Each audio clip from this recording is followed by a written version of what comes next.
OTEP à tous, bienvenue sur la chaîne des panafricanistes par essence, par conviction et par excellence. Celle des citoyens kémites par nécessité et obligation de combat. Nous sommes une chaîne qui n'est guidée que par nos ancêtres et rien que par les ancêtres qui appartiennent à l'égrégore du monde noir. Par conséquent, nous ne croyons en aucun Dieu venu de l'étranger. Toutefois, cette vidéo n'est aucunement destinée à inciter à la haine ou à la violence, car nous menons un combat qui est d'abord et avant tout spirituel, intellectuel et démocratique.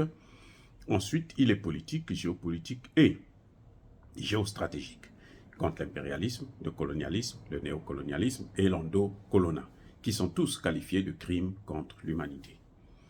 Nous menons ce combat sur la base du principe fondamental que nous avons hérité de nos ancêtres kémites, qui est celui de la Mahat, c'est-à-dire solidarité, vérité et justice. Vous êtes donc en droit de connaître la vérité et nous avons l'obligation de vous dire la vérité, rien que la vérité, afin que justice soit rendue au continent africain. Et ça, c'est notre modeste contribution dans cette noble lutte en faveur de la souveraineté, la dignité, la solidarité et l'unité africaine. C'est exactement ça que nous appelons le panafricanisme. Bien-aimés frères et sœurs, le Centrafrique, le Mali, le Burkina Faso et le Niger devraient faire très attention. Ils ne devraient pas se laisser emporter par des flatteries occidentales. Que ce soit les États-Unis, que ce soit la France, la Grande-Bretagne, l'Allemagne, tous, ils ont le même objectif. N'oubliez pas que pour coloniser l'Afrique, ils sont tous venus ensemble. Ils se sont tous assis à Berlin et ils ont partagé l'Afrique.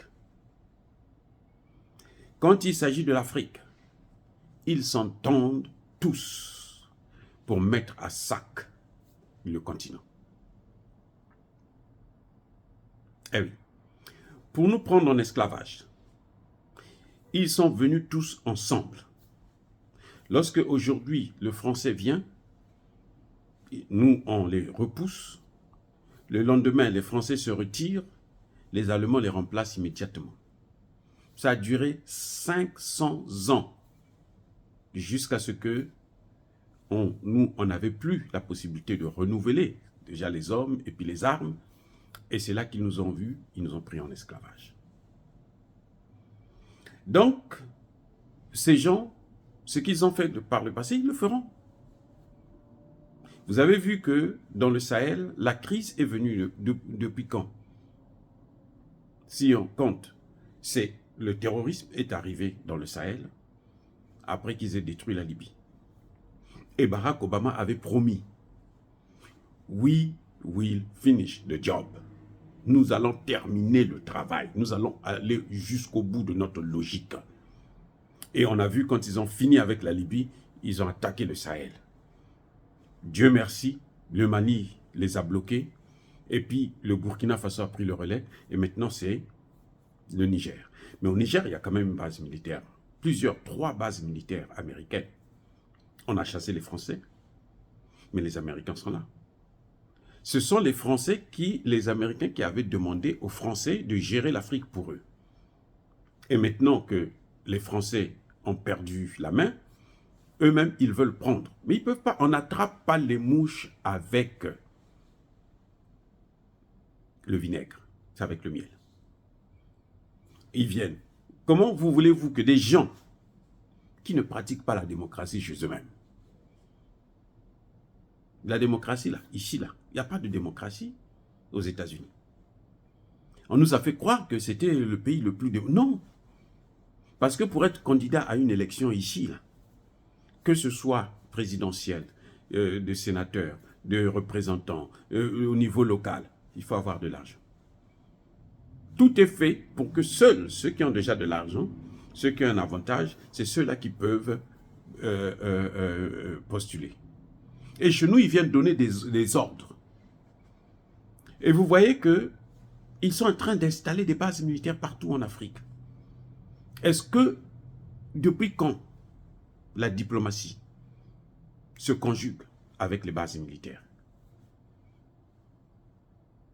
La diplomatie et les bases militaires, ça ne fait pas bon ménage, ce n'est pas possible. Vous venez chez des gens qui n'ont pas d'armée, qui n'ont pas d'armes, qui ne fabriquent pas les armes, et vous venez avec un lot d'armes. Vous ne voyez pas que c'est pas... C'est-à-dire qu'il n'y a pas de logique là. Quelle est la logique? Au Centrafrique, on fait le chantage, on dit, bon, comme vous avez des problèmes économiques, nous avons besoin qu'on puisse installer une base ici, comme ça, on va demander au FMI, à la Banque mondiale, de vous financer, de vous donner des aides. C'est le FMI et la Banque mondiale qui ont dévasté, appauvri nos pays. C'est pour ça que moi je dis à Touadéra surtout, ne comptez pas sur le FMI, sur la Banque mondiale. Ils avaient fait l'AGOA, les Américains avaient l'AGOA. L'AGOA, qu'est-ce que nous tirons de là? Rien du tout. Nous ne tirons rien du tout. Donc, que ce soit le Centrafrique, que ce soit le Niger, que ce soit les autres pays comme le Tchad et autres là, même le Nigeria, vous perdez votre temps à compter sur ces Occidentaux. Pour les pays qui utilisent le franc CFA, le Centrafrique, le Mali, le Burkina Faso, le Niger, votre solution fondamentale, essentielle, principale, c'est changer la monnaie. Oui, vous aurez une monnaie qui pourra être même supérieure. Le Centrafrique, en Afrique centrale, c'est le seul pays qui peut essayer de lever la tête. Mais le Centrafrique peut se lier au pays du Sahel, ne serait-ce que pour utiliser la même monnaie. Où est le problème là? Pourquoi Touadéra va chercher à aller s'endetter auprès du FMI et de la Banque mondiale? Comme ça, on va les gorger encore. Regardez le Ghana. Le Ghana avait, quand Jerry Rawling est parti, hein, même lorsque Nana Akufo est arrivé, il y a bientôt 10 ans de cela, l'économie était bien. Comme il se disait qu'il faut aller flatter, il faut la croissance, les termes croissance, le développement, le soutenir. Où est-ce que le Ghana est là? Nous avons besoin de créer les richesses chez nous. Et ceux qui nous ont pillés et qui continuent à nous piller ne peuvent pas nous aider à créer des richesses chez nous. Ça, que Touadéra puisse le comprendre. Que Tiani puisse le comprendre. Qu'Assimi Goïta puisse le comprendre. Que Traoré puisse le comprendre. Et ce n'est pas avec les bases militaires qu'on va développer un pays. Non. Les Américains sont au Niger depuis 2015. Nous sommes en 2023, ça fait 8 ans. Ils ont des bases militaires. Le terrorisme n'a fait que s'amplifier. C'est depuis qu'ils ont chassé les Français que ça s'est calmé un peu. Ils commencent à prendre maintenant le contrôle. Mais ils sont là depuis 2015. Ils ont 3 bases. On nous a fait croire qu'ils n'avaient que 2 bases alors qu'ils en ont 3. Il y a une qui était secrète. Mais comment pouvez-vous vivre avec des gens comme ça? Comment peut-on coopérer avec des gens comme ça? Qui ne vivent que du mensonge.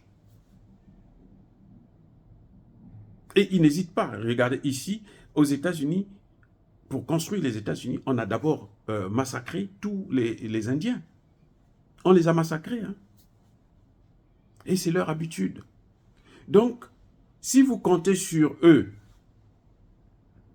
sur ce qu'ils viennent vous dire, ces théories bidons qu'ils vous apportent, non, nous on va vous aider, nous on va investir, toutes ces choses-là, ça n'a pas de sens. Il vaut mieux rester dans la pauvreté et chercher à s'en sortir. C'est vrai que c'est difficile, mais ce sera difficile pour un temps et on pourra décoller. On ne peut pas compter sur les investisseurs. Tout ce que vous appelez investisseurs, quand ils viennent chez nous là depuis très longtemps.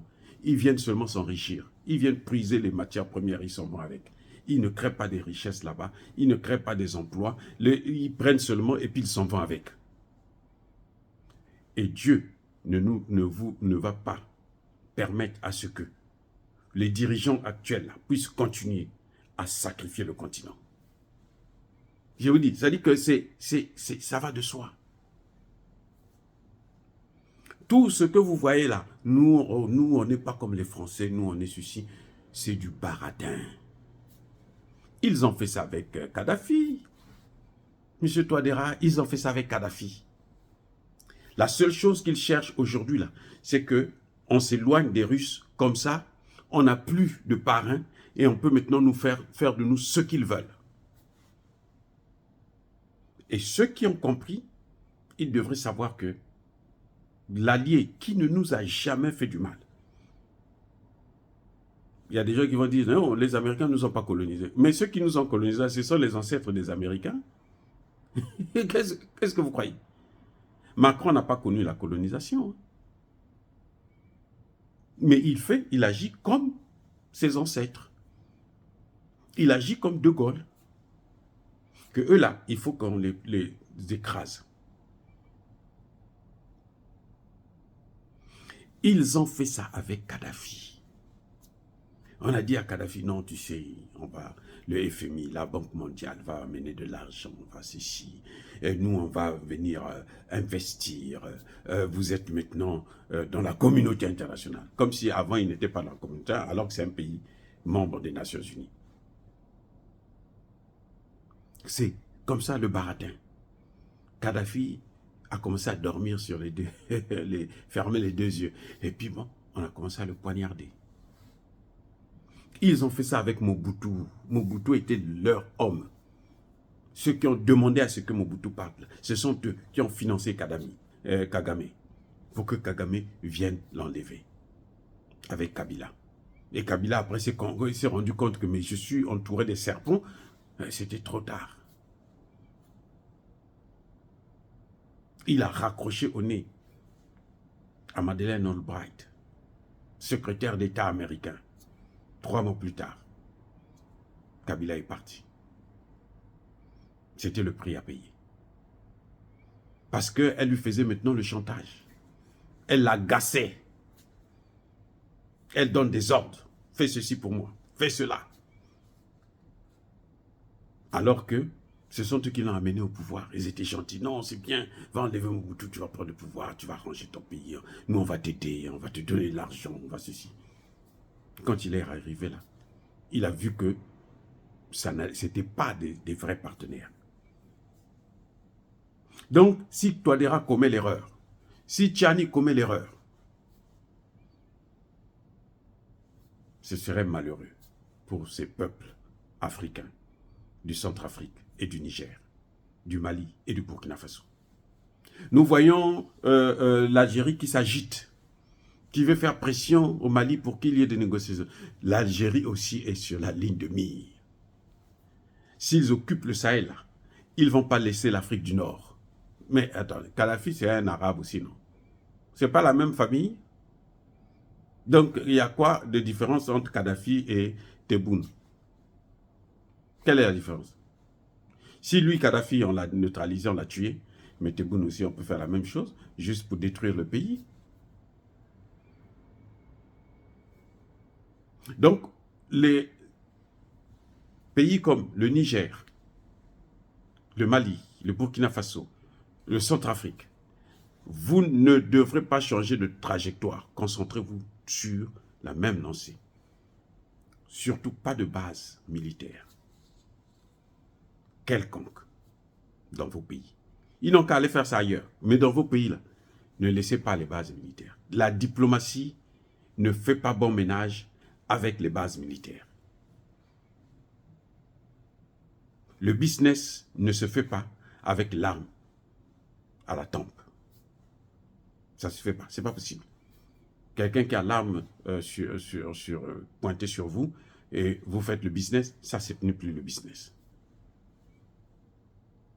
Dire cela, c'est inciter à la haine ou à la violence. Non. Nous luttons contre la colonisation.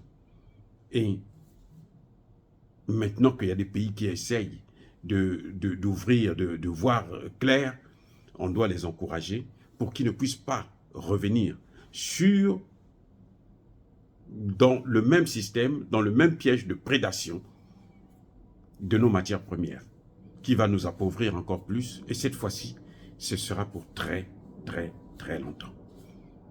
En ce moment, nos pays ont affaire à des lions blessés. Ils ne vous feront plus cadeau. Encore une fois, bien-aimés frères et sœurs, soyez bénis, abondamment bénis par le Dieu de Kémit et par nos ancêtres évangélisés, mais que tous ceux qui persécutent le continent africain le pillent et le déstabilisent, qu'ils soient noirs, blancs, chinois, arabes, juifs, indiens ou qui qu'ils soient punis, maudits, foudroyés, neutralisés, écrasés, effacés par le Dieu de Kémit et par nos ancêtres évangélisés. Vive l'Afrique éternelle, j'ai dit et j'assume.